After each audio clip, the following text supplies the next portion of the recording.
नमस्ते, मैं आरती न्यूरोथेरेपिस्ट। आज हम जानेंगे हम विटामिन्स की सीरीज़ चल रही है हमारी, तो हम विटामिन्स के बारे में जान रहे थे। पिछले वीडियोज़ में हमने कई विटामिन्स के बारे में जाना, तो इस वीडियो के में हम जानेंगे नियासिन के बारे में।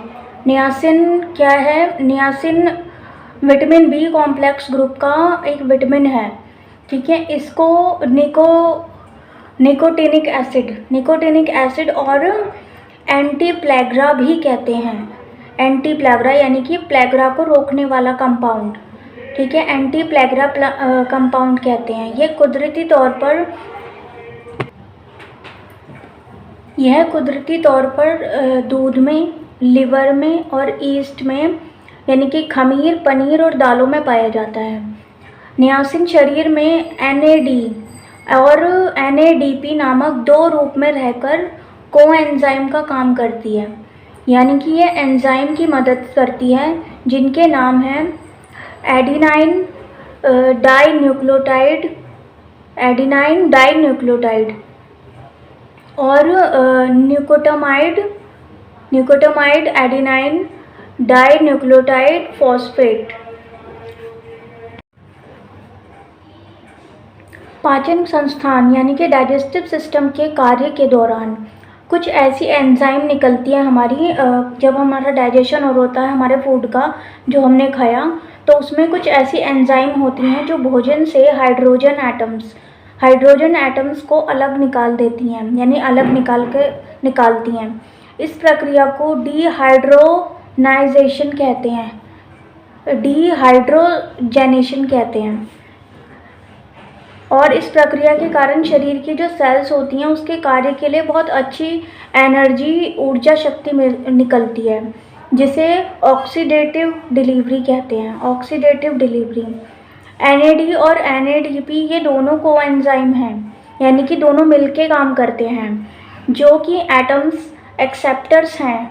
हाइड्रोजन एक्सेप्टर्स जो डिहाइड्रोजेनेशन द्वारा निकली हाइड्रोजन एटम्स के साथ मिल जाते हैं, और जिससे यह प्रक्रिया बहुत तेज़ी से चलती है। जब शरीर में नियासिन की कमी हो जाती है, जब इसमें हमारे शरीर में नियासिन विटामिन की कमी हो जाती है, तो आमतौर पर जिस गति से डिहाइड्रोजेनेशन होनी चाहिए उस गति से नहीं होती। तो इसीलिए सब सेल्स को अपने कार्य को करने के लिए जिस गति से भोजन से प्राप्त ऊर्जा होनी चाहिए सो उन्हें नहीं मिलती, यानी कि जो एनर्जी मिलती है हमें भोजन से, जिस गति से, जिस रेट से मिलनी चाहिए वो नहीं मिलती। नियासिन की कमी के कारण शुरू में मसल्स में कमज़ोरी आती है, मसल्स में कमज़ोरी महसूस होती है। ग्लैंडुलर सिक्रीशंस, जो हमारे ग्लैंडुलर सिक्रीशंस है, कम हो जाती हैं।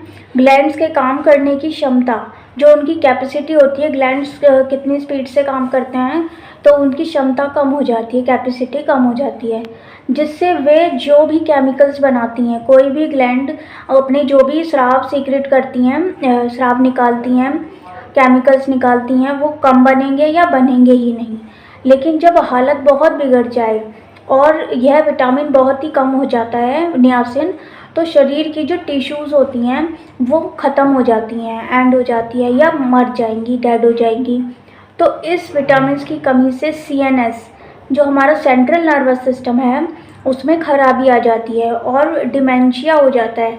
डिमेंशिया या कई प्रकार की साइकोसिस यानी कि मानसिक बीमारियां आ जाती हैं। किसकी कमी से? नियासिन की कमी से।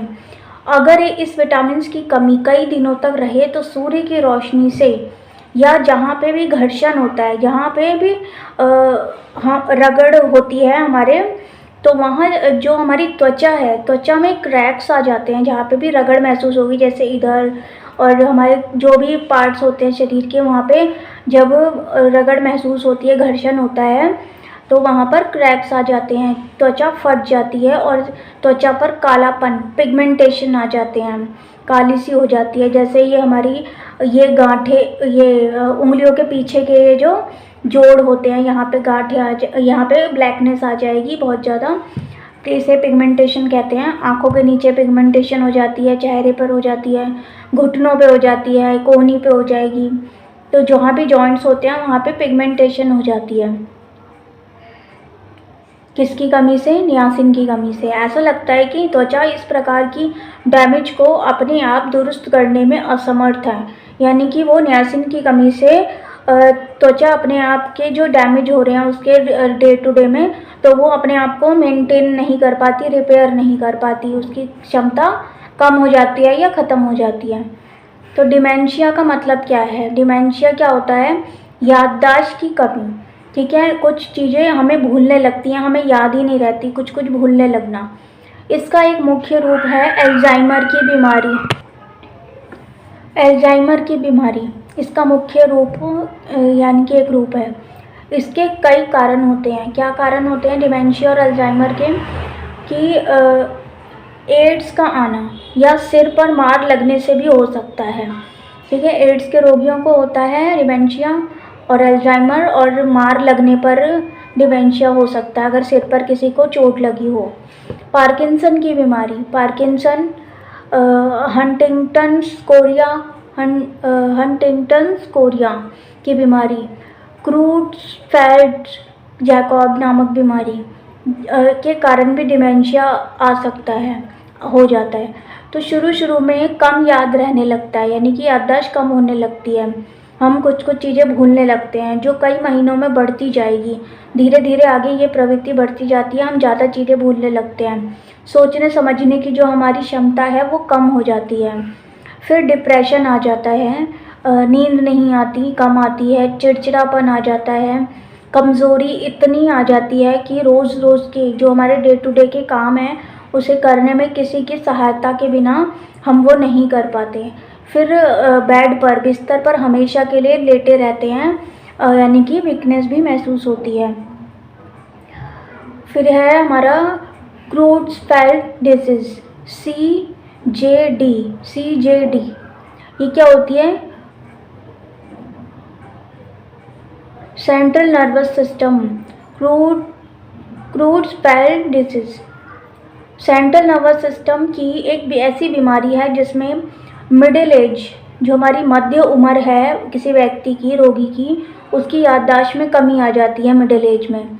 अक्सर इस उम्र में ऐसा होना सेरेब्रम में आर्टीरियोस्क्लेरोसिस होने के कारण होता है। जो हमारा सेरेब्रम है, दिमाग का एक हिस्सा होता है, भाग होता है, उसमें क्या होता है, आर्टेरियोस्क्लेरोसिस हो जाती है, उसके कारण हमारे इसमें क्या होता है, याददाश्त कम हो जाती है। यानी सेरेब्रम के अंदर आर्टरीज का लचीलापन, यानी कि जो उसकी लोच होती है, जो उसकी फ्लेक्सिबिलिटी होती है, वो ख़त्म हो जाने के कारण उनमें जगह जगह इस्कीमिया, यानी कि वहाँ पर रक्त नहीं पहुँच पाता, इन्फैक्ट हो जाता है, यानी कि क्लॉटिंग हो जाती है प्रॉपर ब्लड सर्कुलेशन ना होने से, और खून के थक्के जम जाते हैं हमारे सेरेब्रम में रोगी के। तो इस बीमारी के मुख्य लक्षण क्या हैं कि अपने आजू बाजू के वातावरण में या किसी चीज़ में लगन नहीं, यानी कि आसपास क्या हो रहा है वातावरण में उसमें किसी चीज़ में मन नहीं लगता, यानी कि वो उनसे अलग रहते हैं। तो याद नहीं रहता, यानी कि याददाश्त कम हो जाती है। चलने फिरने में अंगों में तालमेल नहीं रहता, यानी कि चलने फिरने में हाथ पैर में मतलब कोऑर्डिनेशन नहीं रहता, चलने फिरने में तालमेल नहीं रहता, यानी कि उनकी चाल अजीब सी हो जाती है, कोऑर्डिनेशन नहीं रहता अंगों में। मायोक्लोनिक वो एक या अनेक मसल्स अनचाहे रूप से, यानी कि अनवांटेड, हम चाहते नहीं हैं उनको हिलाना, लेकिन वो हिलते रहते हैं, हमारे अंग जो हैं वो अनचाही रूप में हिलते रहते हैं, हम उन्हें हिलाना नहीं चाहते फिर भी हिलते हैं अनैच्छिक रूप से। तो और ईईजी यानी कि एसेंसोफेलोग्राफी में विशिष्ट बदलाव दिखना, उसमें अलग ही परिवर्तन दिखते हैं, यानी कि उसमें पता चल जाता है थोड़ी सी चीज़ें नॉर्मल से अलग होती हैं। सोचा जाता है कि इसका मुख्य कारण क्या है, प्रियॉन नामक ऑर्गेनिज्म द्वारा इन्फेक्शन का होना। दवा की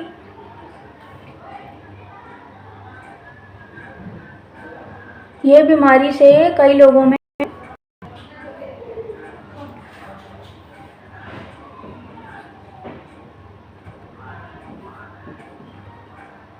दवाइयों से नियासिन की कमी के कारण मुंह के अंदर की जो झिल्ली होती है, जो हमारे मुंह के अंदर जो लेयर होती है, उसमें इन्फ्लेमेशन आ जाती है। इन्फ्लेमेशन यानी कि वो रेड हो जाएगी, उसमें जलन महसूस होगी और बहुत तकलीफ़ होती है, दर्द होता है। तो यही हाल आंतों में भी होता है। आंतों में भी इन्फ्लेमेशन हो जाती है, जलन होती है, उसमें भी सूजन सी हो जाती है। तो इससे खाना ठीक प्रकार से पचता नहीं है, डाइजेशन ठीक नहीं होता, इसका अब्डोमेन पाचन संस्थान खराब हो जाता है, डाइजेशन। आंतों की एपिथेलियम, जो हमारी इंटेस्टाइन की एपिथेलियम है, उसमें अपने आप को रिपेयर नहीं कर पाती। नियासिन की कमी के अपने आप रिपेयर नहीं हो पाती, जिससे मेटाबॉलिज्म बिगड़ जाता है। जो हमारे चयापचय की दर है वो बिगड़ जाती है, खाना पचने की गति। तो जिसका ठीक कारण काफ़ी कठिन ठीक होना बहुत कठिन होता है, कठिन कार्य है। इसको मेडिकल भाषा में प्लेग्रा कहा जाता है। प्लेग्रा में क्या होता है, इसमें जो हमारी जीभ होती है, जीभ काली हो जाती है, जीभ काली हो जाएगी, इसमें ब्लैक टंग कहते हैं। ठीक है, यह सब नियासिन की कमी के कारण होता है, ब्लैक टंग होना, काली जीभ होना रोगी को। हम एलिमेंटी में यानी कि न्यूरोथेरेपी में मूल कारण को ठीक करके बीमारी का इलाज करते हैं। यानी कि हम क्या करेंगे, उसकी जड़ पे काम करेंगे, ना कि खाली लक्षण को देख के। चाहे डिमेंशिया हो या अल्जाइमर की प्रॉब्लम हो या क्रूड्सफेल्ड डिसीज़ हो, इन तीनों में ही नियासिन की कमी से ये तीनों डिसीज़ आई हैं। तो तीनों का इलाज, जो ट्रीटमेंट है न्यूरोथेरेपी में, वो एक जैसा ही होगा। हम इसमें क्या देंगे, यूडीएफ फार्मूला, जो हमारा अनपचा खाना आता है मोशन में, हमारे मल में, वो यूडीएफ वीडियो आप देख सकते हैं, उसमें पूरा सही से बताया गया है। तो यूडीएफ के लिए देंगे हम इसमें यूडीएफ फार्मूला और एचसीएल का फार्मूला देंगे, जिससे हमारी की एचसीएल फार्मूला देंगे। एचसीएल यानी कि जो हमारा स्टमक में हाइड्रोक्लोरिक एसिड बनता है भोजन को पचाने के लिए, वो फार्मूला देंगे। नियासिन पॉइंट का दर्द निकालेंगे, जो हमारा फीमर बोन, जो हमारे जॉइंट में होता है, हिप जॉइंट में पेन आता है, नियासिन पॉइंट पेन निकालेंगे। और विटामिन B12 फार्मूला देंगे, मल्टी हैपरिन फार्मूला देंगे। तो इनका इलाज सफलतापूर्वक कर सकते हैं। जो भी ये 3 डिसीज़ हैं, डिमेंशिया, अल्जाइमर और क्रूड्सफेल्ड डिसीज़, ये नियासिन की कमी से आई है।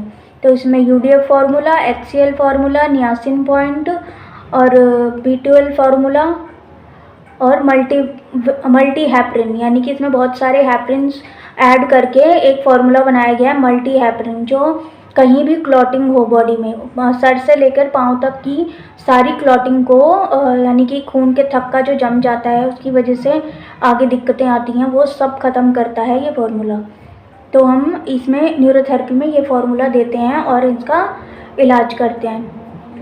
अफ्रीका के लोगों में कालापन ज़्यादा पाया जाता है, यानी कि उनमें ब्लैकनेस बहुत ज़्यादा होती है, क्योंकि वे कॉर्न, मक्का ही ज़्यादा खाते हैं। मक्का ज़्यादा खाते हैं, जिसमें ट्रिप्टोफन अमीनो एसिड बिल्कुल नहीं होता। ट्रिप्टोफन से ही नियासिन बनती है। ट्रिप्टोफन एक एसेंशियल अमीनो एसिड होता है, जो कि एनिमल फिश प्रोटीन में ज़्यादा पाया जाता है। नॉर्मल ग्रोथ के लिए, जो हमारे नॉर्मल ग्रोथ होनी चाहिए हमारे शरीर में, उसके लिए बहुत ज़रूरी है ये प्रोटीन। ट्रिप्टोफन से सेरोटोनिन भी बनता है। सेरोटोनिन जो हमारी नींद लाने के लिए ज़रूरत है, जिन लोगों को नींद नहीं आती, नींद के लिए सेरोटोनिन हमारे ब्रेन से रिलीज़ होता है, तब हमें नींद आती है। ठीक है, तो जो सेंट्रल नर्वस सिस्टम है, जो हमारा सेंट्रल नर्वस सिस्टम है, न्यूरोट्रांसमीटर है, जो नींद लाने के लिए सेंट्रल नर्वस सिस्टम का न्यूरोट्रांसमीटर क्या है, सेरोटोनिन। एक ये न्यूरोट्रांसमीटर है जो नींद लाने के लिए, मन को शांत रखने के लिए, खुश रखने के लिए ज़रूरी है। इसकी कमी से क्या होती है, स्ट्रेस हो जाता है, डिप्रेशन आ जाता है। अगर किसी को नींद नहीं आ रही तो डिप्रेशन हो जाएगा, उदासी हो जाएगी, किसी काम में मन नहीं लगेगा। तो नींद अगर आएगी तो वो खुश रहेगा रोगी, और सही रहेगा, बाकी सब कार्य सही से होंगे उसके शरीर में। इसके लिए नींद आनी बहुत ज़रूरी है। तो सेरोटोनिन के बारे में निष्कर्ष निकलता है कि अगर किसी व्यक्ति को नींद नहीं आती तो उसके नियासिन पॉइंट में दर्द होगा। नियासिन यानी कि हिप जॉइंट में दर्द होगा। हमारा एक पॉइंट होता है, वहाँ हम चेक करते हैं डायग्नोज में। तो क्या निम्न प्रकार से, अब उसमें हम क्या क्या फार्मूले देंगे, UDF फार्मूला देते हैं, HCl फार्मूला देते हैं टायरोसिन अमीनो एसिड के लिए, ठीक है। इससे टायरोसिन अमीनो एसिड बनेगी जो हमारे सारे मेटाबॉलिज्म को सुधार देगा, थायराइड ठीक से वर्क करेगा। हमारी आंतों में ये बनता है टायरोसिन अमीनो एसिड। जब हमारा डाइजेशन सही होगा तभी ये मेटाबॉलिज्म को वर्क करता है सारा। फिर आता है नियासिन, दूसरा फार्मूला नियासिन 244 करके पॉइंट है। फिर थर्ड है सेरोटोनिन फार्मूला 8 मेडुला 6 गैसाई 6 ADR और ब्रॉडमैन एरिया हमारा ये सर के पीछे का हिस्सा होता है।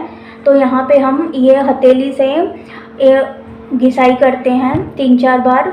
ब्रॉडमैन एरिया 17-18 घिसाई, यानी कि इसको हम, ये एरिया का नाम है हमारे ब्रेन के हिस्से का। तो और 20 बैक ऑफ नी के पीछे 20 बार रबिंग करते हैं हाथ से या पैर से। जो सही हैं, जो मिडिल एज के लोग हैं उनको पैर से, और जो ओल्ड एज में हैं उनको हाथ से हम बैक ऑफ नी देते हैं। नीज़ के पीछे रबिंग करते हैं 20 टाइम्स, दोनों नीज़ पे पीछे लेग्स के, सेरोटोनिन के लिए। तो जिन व्यक्तियों को पिगमेंटेशन के साथ हाथ पैर की उंगलियों के आजू बाजू, हाथ पैर की जो ये उंगलियां होती हैं इसके आसपास नीचे का भाग या तलवा फटने लगता है, उसमें फटने लगता है, यानी कि क्रैक्स पड़ जाते हैं। अगर उन्हें नियासिन के पॉइंट में दर्द हो, पहले हम चेक करते हैं कि उसके नियासिन के पॉइंट में दर्द है कि नहीं, डायग्नोज करते हैं। तो यह मुमकिन है कि उनके तलवे फटने का कारण क्या है, नियासिन की कमी। उसे ठीक करने के लिए पाचन संस्थान को ठीक करना बहुत ज़रूरी है। जब तक डाइजेशन ठीक नहीं होगा तो नियासिन पॉइंट का दर्द नहीं निकलेगा। नियासिन पॉइंट का दर्द निकालेंगे पहले हम न्यूरोथेरेपी से पॉइंट से, और विटामिन B12 फार्मूला देंगे, ठीक है। 3 गॉल 7 लीवर 8 लेफ्ट पार्को, ये हमारा विटामिन B12 का फार्मूला होता है, ये हम देंगे। हम एलिमेंटी में ये पाया गया है, ठीक है। रोगियों पर उपचार दे के ये पाया गया है कि जिन्हें विटामिन B12 की कमी है उन्हें लेफ्ट जांग यानी कि लेफ्ट थाइस पर, एलिमेंटी में पाया गया है कि जिन्हें विटामिन B12 की कमी है उन्हें लेफ्ट जांग के फीमर बोन के ऊपर, लेफ्ट थाई के फीमर बोन के ऊपर पेल्विक बोन के सामने किनारे पर बहुत दर्द होता है, जबकि नियासिन की कमी में दर्द पेल्विक बोन के पीछे के किनारे पर होता है। ये एक्सपीरियंस की बात है, तजुर्बे की बात है, जो इतने सालों की प्रैक्टिस के बाद न्यूरोथेरेपी में ये पाया गया है।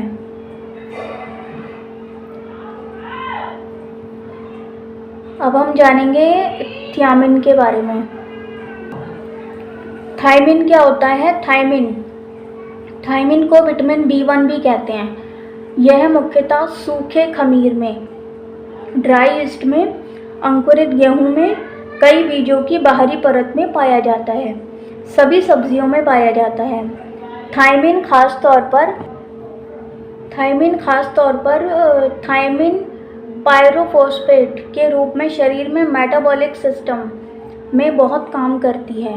थायमिन पायरोविक एसिड का डीकार्बोक्सिलेशन करके उसे एसिटल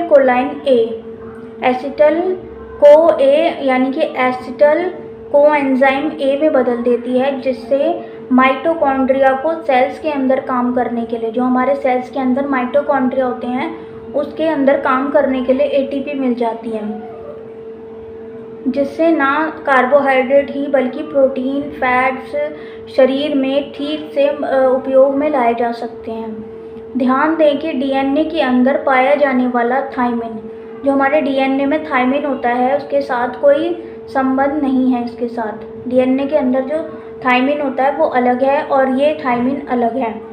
ठीक है, दोनों के नाम एक जैसे हैं होने पर भी थायमिन एक विटामिन है जो भोजन से प्राप्त होता है, जबकि जो थायमिन एक प्यूरिन बेस है जो हर सेल्स के न्यूक्लियस के अंदर पाया जाता है।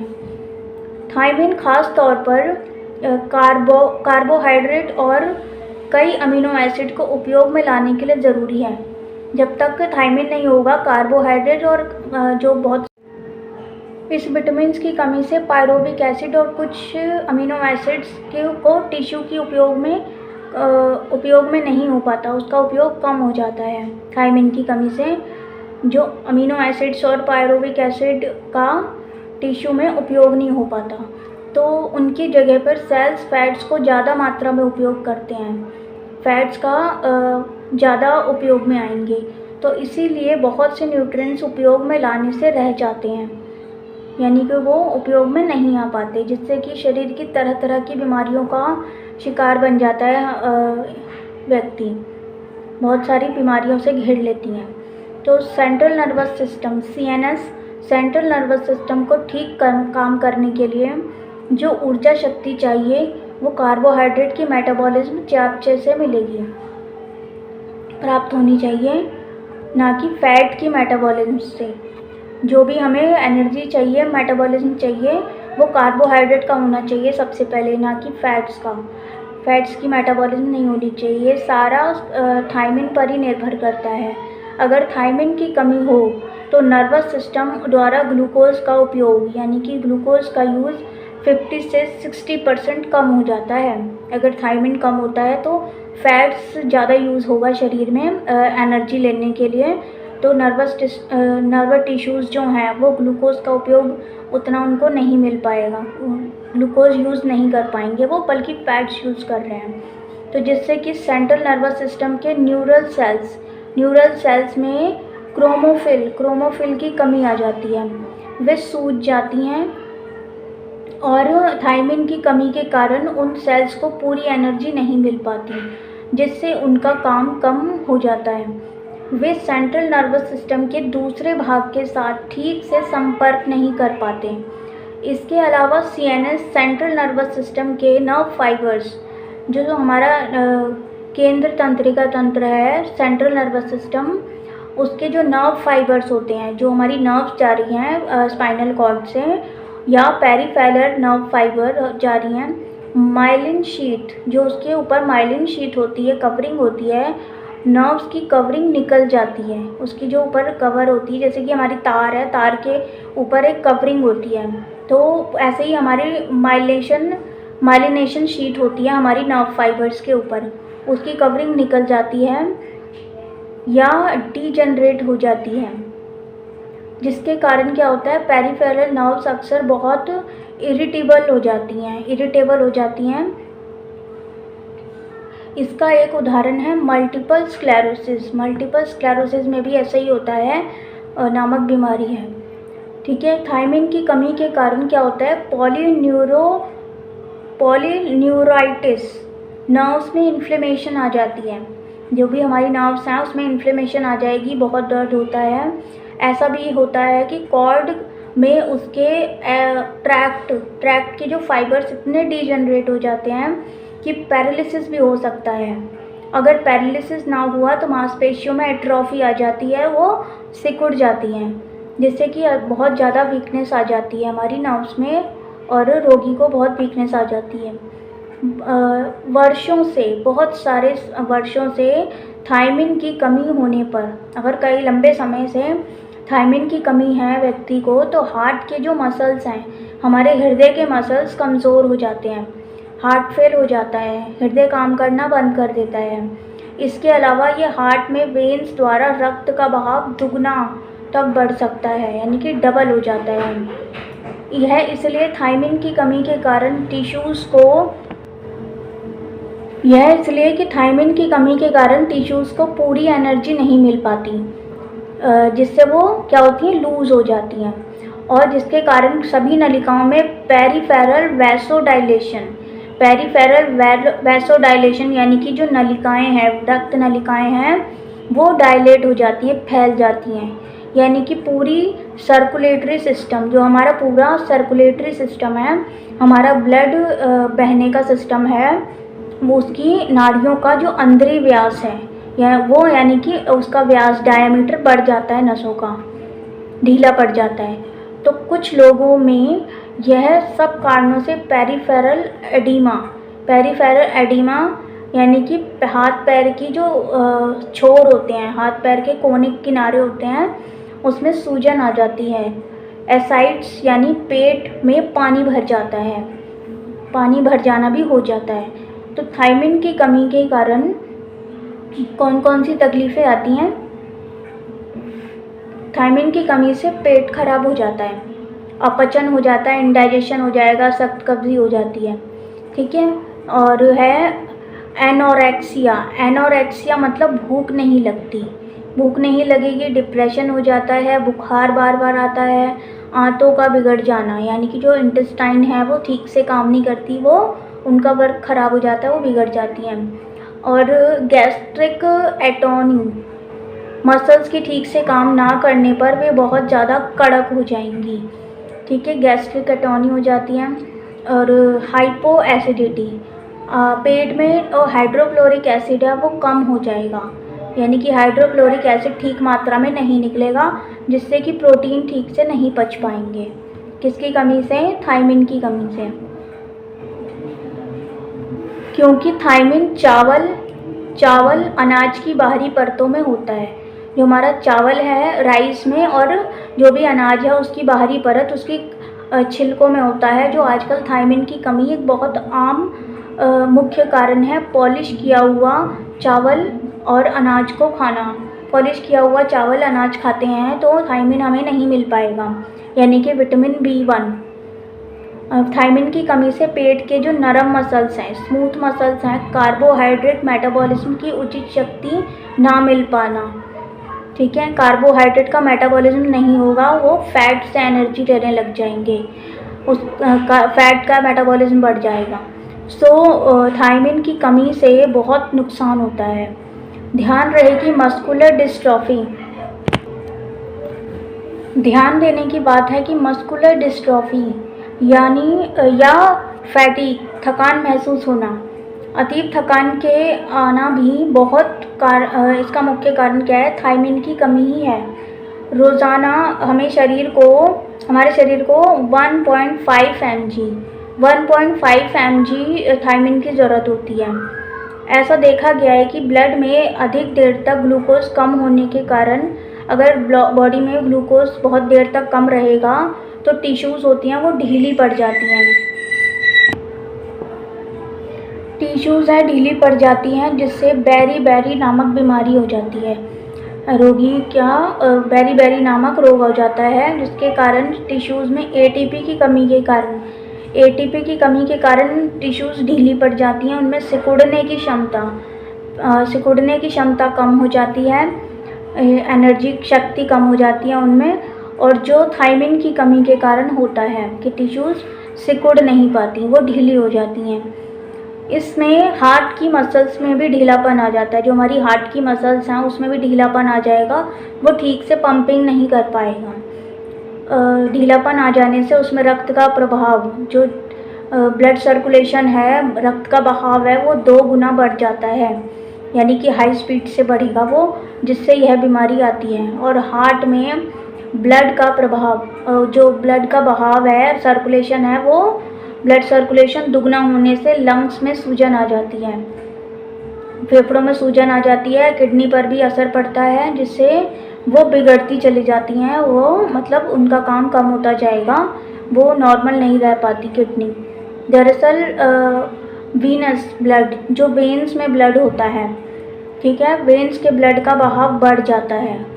और प्योर ब्लड, जो हमारा आर्टरीज में ब्लड होता है, प्योर ब्लड, ऑक्सीजनेटेड ब्लड, उसमें किडनियों में कम हो जाता है वो। तो इसलिए शरीर में थायमिन की कमी नहीं आनी चाहिए, इसका ध्यान रखना चाहिए। थायमिन का काम कार्बोक्सिलेज का होता है। थायमिन का काम क्या है?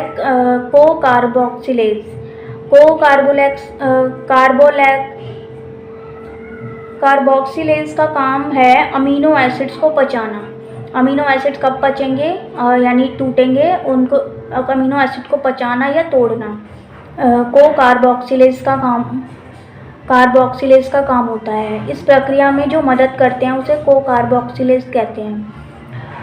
इनका काम है अमीनो एसिड यानी अमीनो एसिड को तोड़कर उसको पचाकर कार्बन डाइऑक्साइड को बाहर निकालना, शरीर से बाहर निकालना, सेल से बाहर निकालना। थायमिन पायरोविक एसिड और अन्य अमीनो एसिड के डीकार्बोक्सिलेशन में मदद करती है। पायरोविक एसिड और अन्य अमीनो एसिड के डीकार्बोक्सिलेशन में कौन मदद करता है? थायमिन। तो इस प्रक्रिया के बाद जो ये प्रोसेस हो जाती है, उसके बाद एसिटल CoA बनता है, जिससे माइटोकॉन्ड्रिया को ATP यानी कि एनर्जी मिलती है। तो क्या शरीर में जहाँ भी डीकार्बोक्सिलेशन का काम हो वहाँ थायमिन पॉइंट को उकसाने से बात बन जाएगी? यह हमें थोड़ा सा और रिसर्च करना पड़ेगा इस बारे में न्यूरोथेरेपिस्ट को।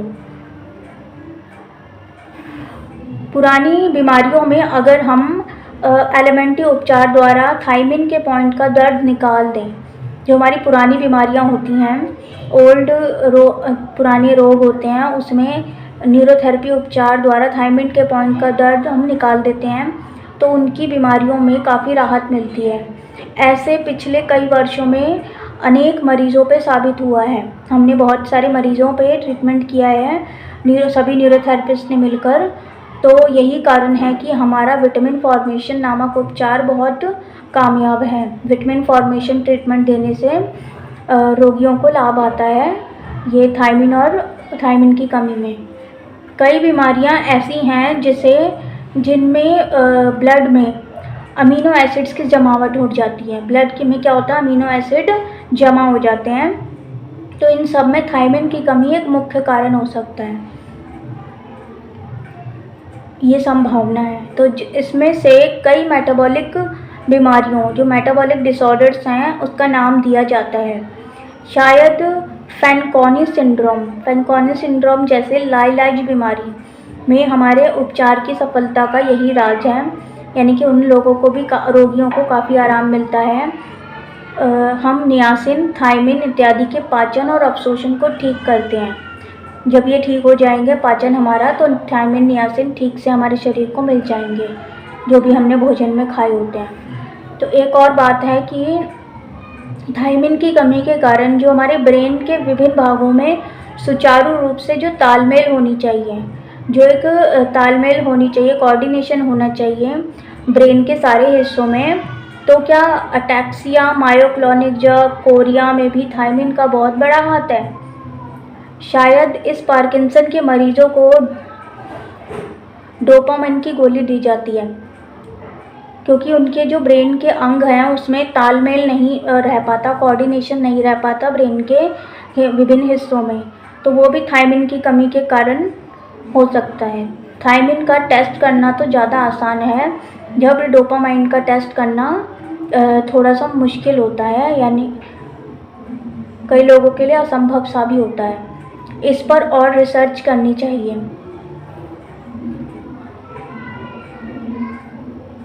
न्यूरोथेरेपी में एलिमेंट्री में पाया गया है कि जिन्हें फॉलिक एसिड की कमी होती है, न्यूरोथेरेपी में पाया गया है कि यानी कि विभिन्न बहुत सारे रोगियों पर उपचार देकर सारे न्यूरोथेरेपिस्ट जिन्हें फॉलिक एसिड की कमी होती है, जिन रोगियों को उन